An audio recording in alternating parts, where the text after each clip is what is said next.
I read recently that the Christian church is dying. Never were uttered more idiotic words. Let me tell you what's really going on.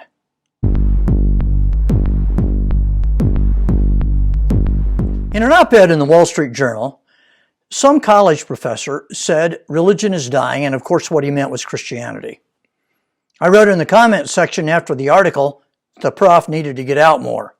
He was unaware of what is going on in the world. He is unaware of what is going on under his own nose. Recent polling has shown many young Americans saying they no longer have a religious affiliation. They are referred to as the nones, N-O-N-E-S. The growth of this group is what gave the professor what little ammunition he possesses. There are a couple of things going on here. Youth who have no interest in religion, but were baptized into some Christian denomination, are telling pollsters they are no longer practicing Christians. Well, newsflash, these people were never Christians, at least not in any meaningful sense. And some don't have a particular church they're interested in, but they are vitally interested in spiritual things. Still, when a pollster asks them, they say none. The percentage of American Christians who believe the Bible and go to church hasn't changed in decades. And millions of Americans take their Christian faith seriously. But of course, the big story is what is going on around the world.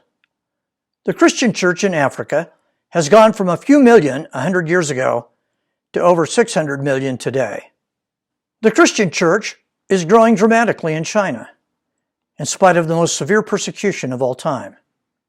Since 1980, as many as 150 million Chinese have become Christians.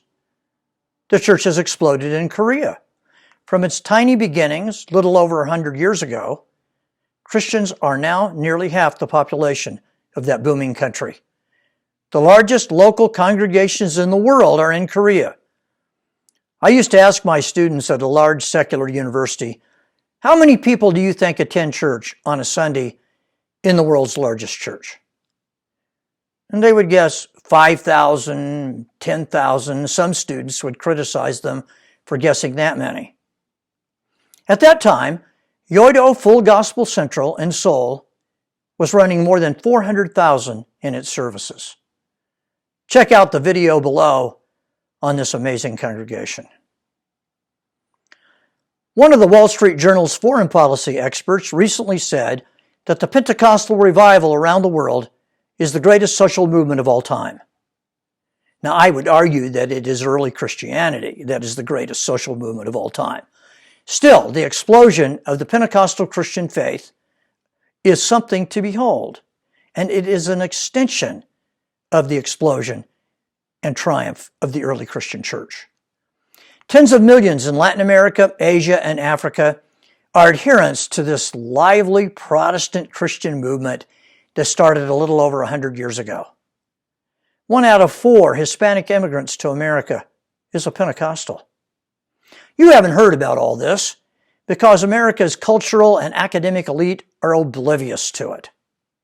A writer for the New York Times said that if someone walked into the newsroom and yelled Pentecostal, none of the writers or editors would know what he was talking about. But the secretaries and custodians sure would. Christianity is the largest religion in the history of the world. It has the most aggressive and successful missionary vision of any religion that has ever existed. And it wields by far the most cultural power in the hearts and minds of the people on this planet. Dying?